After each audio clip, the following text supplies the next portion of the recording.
In 2024, an e-commerce company delivered 9 billion packages, more than one for every single person on Earth, and somehow that's not even their main business. You've seen the boxes, you've used the app, you might have even ordered something this week. But here's what most people never stop to ask. How did a guy selling books from a garage in 1994 end up building a company worth over $2 trillion that now powers huge parts of the modern world? That company is Amazon. It's 1994. The internet is slow and ugly. Majority of the people don't own a computer, let alone use the web. A 30-year-old man named Jeff Bezos, vice president at a hedge fund on Wall Street, he comes across a mind-blowing statistic. Web usage growing at 2,300% per year. Nothing normal grows like that. And Bezos, who was trained to spot asymmetric bets, knew it straight away. So he makes a decision that looks completely insane from the outside. He quits his job, leaves the prestige, and walks away from the kind of life most people never get close to. In a week, Bezos and his wife Mackenzie packed up the car and drove to Seattle. She drove most of the way, while Bezos sat beside her, working on a business plan on his laptop. The business plan says, an online bookstore. Now, why books? And this is where it gets interesting. Books were practical. There were millions of titles, way more than any physical store could ever carry. Your average Borders or Barnes & Noble stocked maybe 100,000 titles. The internet could theoretically carry every book ever printed. But the real signal most people missed was the name. He didn't call it books.com. He called it Amazon, the largest river on Earth. A name deliberately too big to belong to any one category. From the beginning, books were never really the end goal. The bigger idea was always to build a system that could eventually sell almost anything. Amazon goes public in May 1997, and pretty much immediately, Bezos does something that makes investors furious. His first shareholder letter basically says, "We're going to spend every dollar we make building this thing bigger. You should expect losses for years. And if that doesn't work for you, find somewhere else to invest." They called him reckless. One headline even calls it Amazon.bomb. Amazon stock crashes 95%. But Bezos barely reacted. He was building infrastructure for the next 20 years. And this is where it gets interesting. Because Amazon's real breakthrough wasn't a product. It wasn't a technology. It was a mechanism. Around 2001, Bezos and a small group of senior people sit down and try to actually draw how Amazon works. Like, mechanically, how does growth create more growth? What they came up with fits on a cocktail napkin. They called it the flywheel. It goes like this. Lower prices bring in more customers. More customers attract third-party sellers who want access to that audience. More sellers means more selection. More selection brings in even more customers. And as the whole machine gets bigger, Amazon's costs per unit go down, which means they can lower prices again. Amazon stops feeling like a company chasing growth. It starts feeling like gravity. Then Bezos adds the piece that changes the psychology of the whole thing. Prime. At first, it sounds almost stupid. Pay a yearly fee to get faster shipping. But Prime was never really about shipping. It was about rewiring a habit, because once you've paid for Prime, your brain shifts.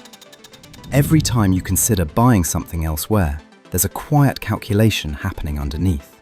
A small voice that says, "But you already paid." Do it enough times, and Amazon stops feeling like a choice you make. It starts feeling like the default. Amazon doesn't just compete for purchases, it competes for behavior. Today, over 250 million people subscribe to Prime globally. Prime members spend dramatically more than non-members. In 2006, Amazon launches something called Amazon Web Services, AWS. Amazon had already built enormous server infrastructure just to run its own operations.